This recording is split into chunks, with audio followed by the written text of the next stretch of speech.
Quer ajudar no apostolado da Vox Católica? Torne-se membro do canal. Com um valor simbólico mensal, você ajuda a custear as despesas de produção e colabora com o crescimento do projeto. Clique em Seja Membro e saiba mais. Liturgia diária. Quarto domingo do tempo comum. Primeira leitura, Sofonias, capítulo 2, versículo 3 e capítulo 3, versículos 12 e 13. Leitura da profecia de Sofonias. Buscai o Senhor, humildes da terra, que pondes em prática seus preceitos. Praticai a justiça, procurai a humildade. Talvez achareis um refúgio no dia da cólera do Senhor. E deixarei entre vós um punhado de homens humildes e pobres, e no nome do Senhor porá sua esperança o resto de Israel. Eles não cometerão iniquidades, nem falarão mentiras.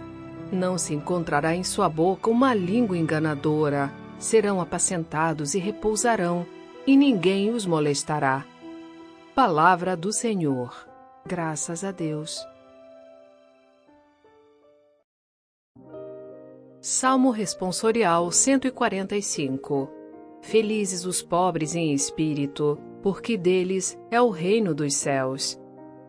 O Senhor é fiel para sempre, faz justiça aos que são oprimidos. Ele dá alimento aos famintos, é o Senhor quem liberta os cativos. O Senhor abre os olhos aos cegos, o Senhor faz erguer-se o caído. O Senhor ama aquele que é justo. É o Senhor quem protege o estrangeiro. Ele ampara a viúva e o órfão, mas confunde os caminhos dos maus. O Senhor reinará para sempre. A Sião, o teu Deus, reinará, para sempre e por todos os séculos. Felizes os pobres em espírito, porque deles é o reino dos céus.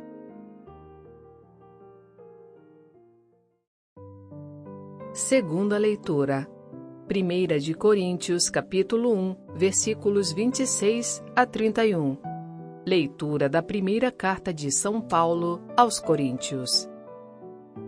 Considerai vós mesmos, irmãos, como fostes chamados por Deus, pois entre vós não há muitos sábios de sabedoria humana, nem muitos poderosos, nem muitos nobres. Na verdade, Deus escolheu o que o mundo considera como estúpido, para assim confundir os sábios.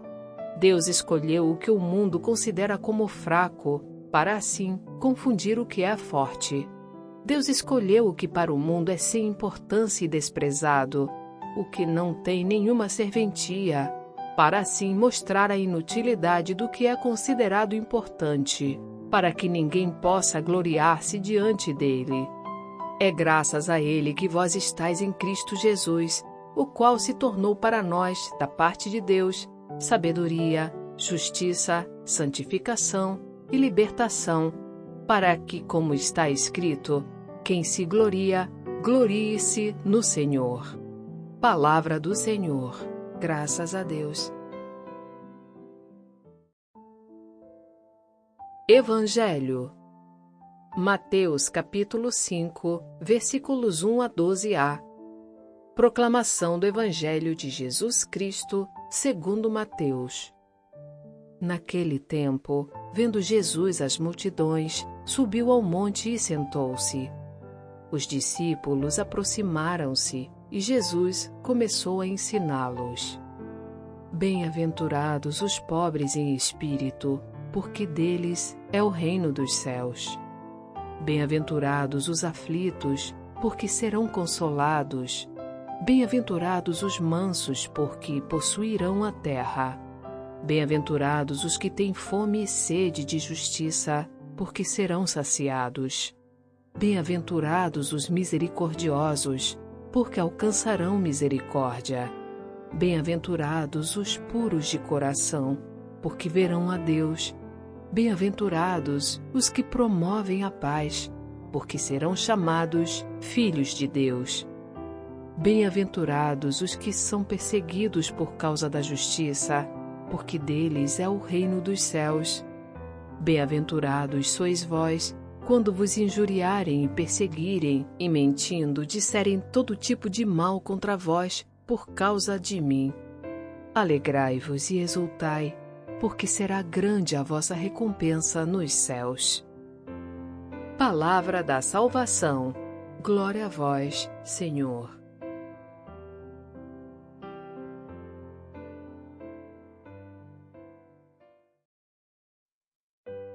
Conversando sobre a palavra com Antônio Santoro. Oi pessoal, oi Sônia, tudo bem com vocês? Sejam muito bem-vindos ao nosso programa Conversando sobre a Palavra, onde a gente tenta explicar as leituras da nossa missa numa linguagem fácil, numa linguagem acessível, numa linguagem que todos possam compreender. E se você gosta desse nosso trabalho, nos ajude a evangelizar, deixando um like, um joinha no nosso vídeo, deixando um comentário nos nossos vídeos, se inscrevendo no nosso canal, quem não é inscrito, e compartilhando o nosso trabalho com outras pessoas. Todas essas atitudes fazem com que o YouTube entenda que o nosso vídeo é legal, é relevante, é importante. E aí ele mostra o nosso trabalho para mais e mais pessoas. Por isso que eu sempre digo que essa é uma forma de vocês nos ajudarem a evangelizar. Faça isso agora, antes de começar o programa. Deixe um like, deixe um comentário, se inscreva no nosso canal, compartilhe o nosso trabalho, nos dê as mãos, nos dê o seu auxílio para que esse programa possa chegar a cada vez mais e mais pessoas. Muito obrigado desde já, pessoal. Gente, hoje a gente celebra o 4º domingo do tempo comum. E o tema central da nossa liturgia, e que a gente vai ver abordado em todas as leituras, é a lógica de Deus. A lógica de Deus, pessoal, que é muito diferente da lógica dos seres humanos. As engrenagens do reino de Deus, elas giram ao contrário das engrenagens que fazem o nosso mundo funcionar. Elas têm uma lógica totalmente diferente. Os esquemas de Deus são totalmente distintos dos esquemas do nosso mundo. É uma outra maneira, totalmente diferente de ver as realidades, de valorar as coisas que nos cercam. E somente aquelas pessoas que conseguirem se desamarrar dos esquemas que regem esse mundo, somente essas pessoas é que estarão preparadas para compreenderem em profundidade essa lógica do reino de Deus. A nossa primeira leitura de hoje, ela é retirada do livro do profeta Sofonias. Esse profeta, pessoal, exerceu seu ministério numa época em que Josias reinava em Israel. Essa foi uma época muito difícil para o povo judeu. Judá, que já estava submetido ao povo assírio há quase 100 anos, Judá ainda enfrentava o fato de que a cultura pagã dominava Israel, ao ponto de serem construídos pelos próprios governantes do povo de Israel, lugares de culto que eram destinados aos deuses estrangeiros. Essas práticas se tornavam tão comuns que chegaram ao cúmulo de colocar uma estátua da deusa pagã Astarte dentro do templo de Jerusalém. Olha o tamanho da infâmia, da blasfêmia, do pecado que aquele povo cometeu. Então, os pecados que eram cometidos contra Deus, pessoal, também não se limitavam a esse campo da religião. Eram muitas injustiças e violências que eram cometidas contra os mais pobres. Estava muito ruim o tempo daquela gente, pessoal. Estava muito ruim de se viver naquela época. Os governantes abusavam da sua autoridade, os juízes eram corruptos e os comerciantes queriam enriquecer em cima da miséria das pessoas. Pensando bem, é muito parecido com muita coisa que a gente também vê nos dias de hoje, infelizmente. Então, o profeta Sofonias, que estava consciente de que Deus não podia se calar, não podia ser conivente com essa situação, Sofonias anuncia o dia da intervenção de Deus em favor do povo, um dia que está prestes a chegar. Essa intervenção vai fazer com que as pessoas que praticam essas maldades, essas injustiças, vai fazer com que elas sejam exterminadas e que a justiça volte a reinar sobre todos. Somente os pobres e os humildes que se mantiverem fiéis à lei de Deus, fiéis a Javé, vão ser poupados da ira do Senhor. O objetivo da pregação de Sofonias, na verdade, não era anunciar um castigo inevitável, mas era provocar um desejo de conversão nas pessoas, para que elas, ao invés de perecerem no dia do Senhor, para que elas conseguissem chegar até a salvação. E é exatamente com esse apelo à conversão que se inicia o texto da nossa leitura. Na visão de Sofonias, o conceito de justiça estava diretamente ligado aos conceitos de justiça e de humildade. Os humildes são aqueles que se entregam nas mãos de Deus, que se confiam a Ele, que aceitam e que seguem os seus mandamentos e os seus caminhos e não se revoltam contra Deus. São também pessoas que amam a justiça, que não são arbitrárias, particularmente com aqueles mais frágeis e que respeitam os seus direitos. Como falta no nosso mundo de hoje isso, gente.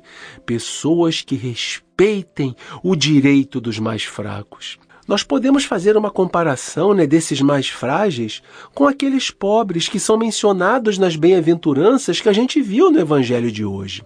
São pessoas que têm uma abertura maior para receber e para implantar em suas vidas os valores do reino de Deus.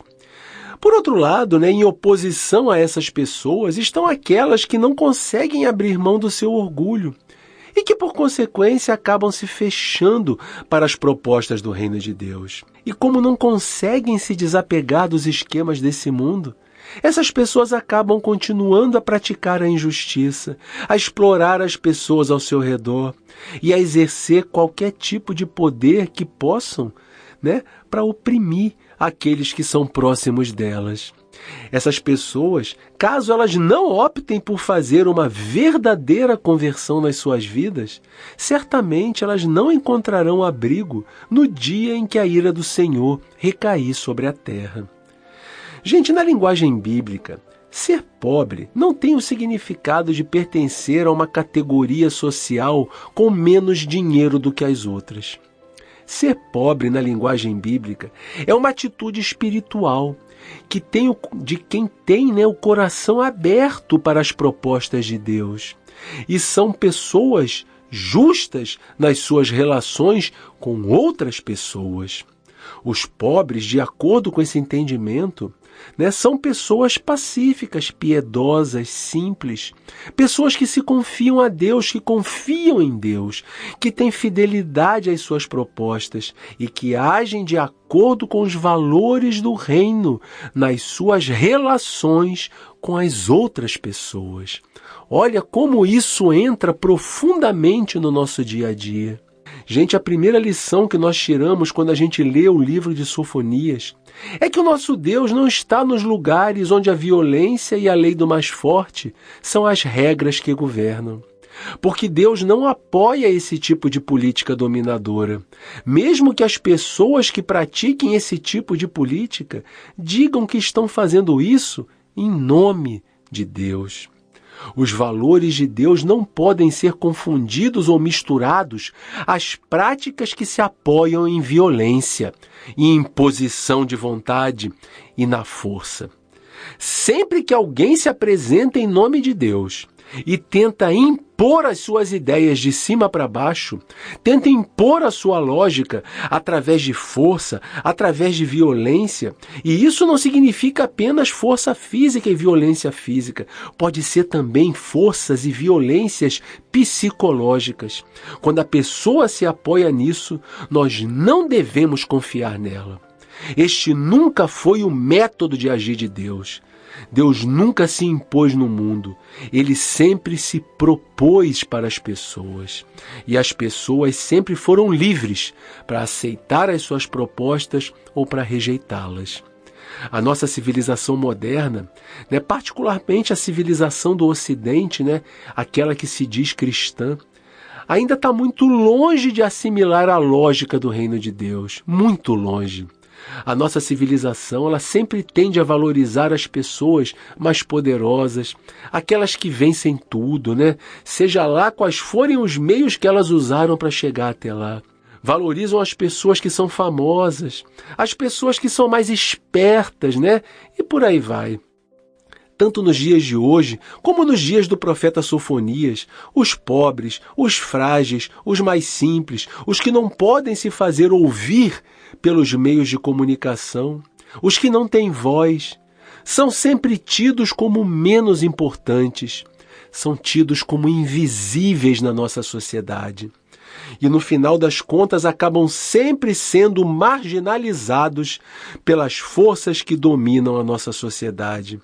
Nós, como cristãos, como católicos, como pessoas comprometidas com os valores do reino de Deus, não podemos deixar que a nossa sociedade continue se desenvolvendo baseada nesses valores. Nós devemos sempre, dentro daquilo que nos cabe, dentro daquilo que nos é possível fazer, nos manifestar contra essas coisas, mesmo que elas estejam vindo de locais e de pessoas que se dizem representantes de Jesus. Nós devemos ser pessoas que vivem e que façam se espalhar por nossa sociedade os valores do reino de Deus, mas não da boca para fora como muita gente faz, mas vivendo ali, do lado dos mais frágeis, do lado dos mais necessitados, do lado daqueles que Jesus sempre esteve. Percebam, gente, de quem Jesus estava do lado naquela época e olhem para os nossos dias de hoje. Quem são os equivalentes? Quem são aqueles desprezados por todos nos dias de hoje? É desse pessoal que hoje Jesus precisa estar mais perto. É dessa gente hoje que nós devemos estar mais perto e que devemos defender os direitos e que devemos defender a justiça para com eles. É no agir de cada um de nós, nas nossas vidas particulares, nos nossos relacionamentos com todos aqueles que nos cercam, nos momentos em que conseguimos nos manifestar, no momento em que conseguimos expressar as nossas opiniões, no momento em que conseguimos fazer algo de concreto, algum trabalho. São nesses momentos que nós devemos manifestar a nossa adesão verdadeira aos valores do reino de Deus, com o nosso testemunho, com a nossa prática diária, que sempre, sempre vai valer muito mais do que 1000 pregações que nós possamos ouvir. A segunda leitura de hoje, gente, é retirada da primeira carta de São Paulo aos Coríntios. A gente já viu, numa outra ocasião, que a cidade de Corinto vivia um problema de identificação das pessoas que lá habitavam. E que estavam recebendo a pregação do Evangelho, um problema de identificação que elas viviam era muito mais com os pregadores da mensagem de Cristo do que efetivamente com o próprio Cristo. As pessoas passavam a se identificar com pessoas que pregavam o Evangelho. E não necessariamente com o objeto da pregação, que é Jesus. Isso causou uma grande inquietação em Paulo, e foi tema específico de um trecho dessa carta. Estavam reduzindo a experiência de Cristo a uma mera filosofia, que seria melhor ou pior aceita pelas pessoas, de acordo com o desempenho pessoal daqueles que estavam pregando para elas. Paulo, então, tenta mostrar para os coríntios que o caminho para ser cristão não deve ser uma busca por sabedoria humana, por uma pregação eloquente, mas precisa ser um processo de transformação interior, que leva a uma identificação com Jesus na prática, que leva a uma identificação com as suas propostas no nosso dia a dia, na nossa vida cotidiana. E essas propostas de Jesus estão muito mais distantes de uma compreensão lógica por parte das pessoas, que demande uma sabedoria cultural. Essa prática está muito mais distante dessa compreensão lógica, porque as pessoas têm a tendência nas suas vidas de buscar aquilo que elas entendem como um caminho mais confortável, mais atraente, para que elas possam seguir. É muito mais fácil a gente seguir um pregador que nos atrai pela comodidade do que aquele que nos incomoda pela necessidade do serviço. Paulo entende que é difícil, do ponto de vista do entendimento das pessoas, verem um homem simples de Israel que foi condenado a uma morte indigna, numa cruz, que ele mesmo diz nessa mesma carta, um pouquinho antes do trecho que a gente leu hoje, no versículo 23 do capítulo 1, que ele mesmo se refere como escândalo, para os judeus e loucura para os pagãos. Paulo diz que a morte de Cristo foi escândalo para os judeus, porque morrer na cruz era um castigo para pessoas que eram muito indignas. E também para os pagãos, porque morrer na cruz era o pior castigo que podia ser dado. Então Paulo diz que é difícil que as pessoas enxerguem nesse homem, em Jesus, uma proposta aceitável de salvação. Mas Paulo nos lembra que a lógica de Deus é muito diferente da nossa, é muito diferente da lógica desse mundo. Ele também nos diz no versículo 25 desse mesmo capítulo 1, que a loucura de Deus é mais sábia do que os homens, e que a fraqueza de Deus é mais forte do que os homens. Como exemplo dessa mesma lógica, Paulo cita justamente a comunidade de Corinto. Entre os membros daquela comunidade, que se formava ali, não existiam pessoas muito ricas, poderosas, de boas famílias ou intelectuais. Muito pelo contrário. A maioria dos membros daquela comunidade era composta por pessoas de poucas posses, por escravos e por gente muito simples. E mesmo assim, Deus escolheu aquelas pessoas dentro da cidade de Corinto para que a sua vida e o seu projeto pudessem se manifestar por meio deles. Quando as pessoas desse mundo querem realizar grandes projetos para a sua vida ou para a vida das suas sociedades, normalmente elas escolhem os mais ricos, os mais poderosos, os mais capacitados, humanamente falando. Ou seja, elas escolhem aqueles através dos quais o êxito daquele projeto se torna mais provável.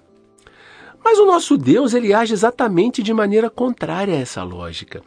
Para realizar seus projetos, Deus escolhe os mais humildes, os mais frágeis, os mais simples, aqueles que são ignorados ou desprezados pela lógica das pessoas desse mundo.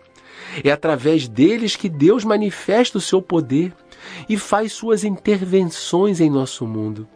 Por esse raciocínio que Paulo faz, ele quer demonstrar para os coríntios e também para as pessoas de todos os tempos, para nós, que pela lógica de Deus é plenamente viável que o seu projeto de salvação tenha se manifestado a nós através da cruz de Cristo, através da morte indigna de um simples galileu. A gente precisa compreender que a lógica de Paulo nos apresenta não é um elogio, não é uma glamorização da fraqueza, da pobreza e da fragilidade, como se Deus valorizasse tudo isso nas pessoas. Não tem nada a ver com isso. É necessário a gente entender que nosso Deus é um Deus que se solidariza com as pessoas que vivem nessas condições. Não porque ele valorize essas condições, não porque Deus goste de fragilidade, de pobreza e de sofrimento, mas porque ele fica do lado de todos aqueles que são colocados nessas condições justamente por causa do egoísmo, do orgulho e da exclusão. Deus fica do lado dos mais frágeis, não porque ele gosta de fragilidade, mas porque o nosso mundo coloca muitas pessoas nessas condições e não dá nenhuma importância para elas. Esse é o recado de Paulo. Esse é o recado que ele quer transmitir para a gente. O recado de que Deus age no nosso mundo e se manifesta nele através daqueles que, sob a lógica desse mundo, são considerados frágeis, fracos, estúpidos e inúteis. No evangelho de hoje, nós vemos um trecho retirado do evangelista Mateus, muito conhecido por todos nós. É um trecho do Sermão da Montanha, onde Jesus expõe para as pessoas a lógica do reino de Deus, através de algumas máximas que a gente conhece como as bem-aventuranças. Percebam, gente, que o fato de Mateus colocar esse sermão em cima de uma montanha, enquanto que Lucas o coloca como tendo ocorrido em uma planície, nos dá a intenção de um sentido teológico da parte de Mateus. A gente precisa lembrar que a montanha é sempre o símbolo do local onde Deus se comunica com as pessoas. Nós já vemos isso em outras ocasiões, em outras narrativas, né? Vocês estão lembrados? Mateus tem, muito provavelmente, a intenção de fazer uma referência, quem sabe ao Monte Sinai, onde Deus revelou a sua lei a Moisés, a lei do Antigo Testamento. Agora Jesus, também em cima de uma montanha, revela para as pessoas a nova lei, a lei trazida por ele, que deve ser o guia da vida de todos aqueles que quiserem aderir ao seu projeto. As bem-aventuranças, elas são uma linguagem familiar para o povo judeu. Elas aparecem no livro de Isaías, no livro de Daniel, no livro do Eclesiástico, dentre outros ainda. E elas querem sempre nos mostrar uma alegria que nos é oferecida por Deus. No contexto dos evangelhos, as bem-aventuranças anunciam que a vinda do reino de Deus vai mudar a sorte das pessoas que se encontram numa situação de vulnerabilidade, conforme cada uma das bem-aventuranças descreve. Elas dizem que essas pessoas são bem-aventuradas porque dentro da sua situação de fragilidade, elas têm o coração aberto para acolher as propostas que Jesus faz a elas. Elas têm o coração aberto para aderir ao projeto do reino de Deus. As primeiras 4 bem-aventuranças, elas são muito relacionadas entre si. Elas fazem referência às pessoas que se entregam totalmente nas mãos de Deus e que procuram fazer sempre a sua vontade. Por essa razão, elas são bem-aventuradas. Os pobres em espírito são aqueles que têm a capacidade de renunciar aos bens desse mundo e ao seu orgulho, para, através da graça de Deus, se colocarem à disposição do serviço dos seus irmãos. Os mansos, não são aqueles que aceitam tudo, que se conformam com as injustiças, com a violência ao seu redor. Mas são pessoas que não usam a violência como modo de solução dos conflitos, mesmo sendo muitas vezes vítimas deles, vítimas de injustiça e da intolerância do mundo. Os que choram são as vítimas de toda a injustiça desse mundo. São aqueles sobre os quais a dor causada pelo egoísmo das pessoas, pela injustiça desse mundo, e a vinda do reino de Deus vai ser para eles uma causa de grande felicidade. Os que têm fome e sede de justiça, e aqui nós temos que ver a justiça no conceito em que ela é aplicada nas Sagradas Escrituras. Esses são aquelas pessoas que vivem de maneira fiel aos compromissos que elas assumiram com Deus e com seus irmãos. E por isso, Deus vai honrá-las de acordo com a justiça, de acordo com a sua justiça. E Deus é justo nas Sagradas Escrituras porque Ele é fiel às suas palavras, Ele é fiel aos seus compromissos. Então Deus vai honrar essas pessoas com a sua justiça na chegada do seu reino. O segundo grupo de bem-aventuranças tem mais relação com o comportamento que as pessoas precisam ter nas suas vidas ao fazerem a adesão a esse projeto de Jesus. Os misericordiosos são aqueles que se deixam tocar pelo sofrimento e pelas alegrias dos seus irmãos. São aqueles que vão ao encontro dos seus irmãos, mesmo quando estes falharam nas suas vidas. São as pessoas que amam sem limites. Os puros de coração são as pessoas que têm um coração limpo, um coração sem maldade, honesto, cheio de retidão.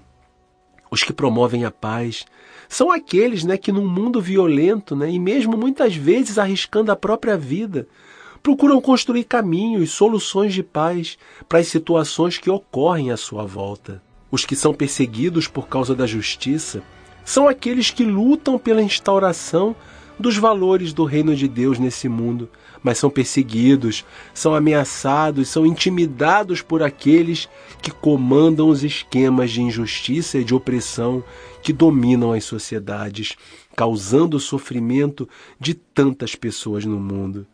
E por fim, na última bem-aventurança, Mateus se dirige às pessoas do seu tempo, e extensivamente hoje também para a gente, dizendo para elas, para nós, para não desanimarem diante de todas essas dificuldades que elas vão enfrentar, ao defenderem os valores do projeto de Jesus, ao defenderem os valores do reino de Deus, ao serem os missionários que Jesus quer nesse mundo. Gente, que fique para nós no dia de hoje a reflexão de que as bem-aventuranças são promessas contrárias àquelas que o mundo faz para a gente. Reflitamos sobre cada uma delas.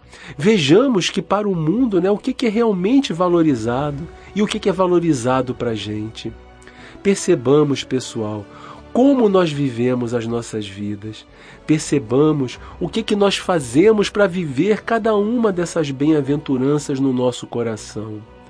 Percebamos, gente, se nós valorizamos mais os conselhos que nós ouvimos desse mundo, ou se nós valorizamos mais os conselhos que Jesus nos dá através das suas bem-aventuranças. Não é fácil, gente, nós largarmos os esquemas desse mundo aos quais muitas vezes nós estamos tão acomodados. E não fazemos de maldade, mas muitas vezes temos preguiça de ir ao encontro do irmão, não queremos abrir mão de um conforto ou de um compromisso para servir ao nosso irmão que precisa de nós. Todos nós temos momentos assim. Mas a fé em Jesus, a nossa adesão ao reino de Deus, ela precisa fazer com que nós superemos essas coisas.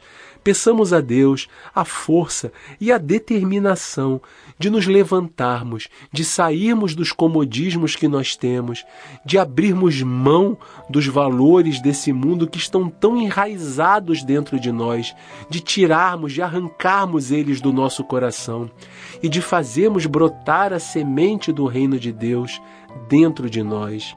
Vejamos com cuidado se nós nos encaixamos em algumas dessas verdades que estão implícitas nas bem-aventuranças.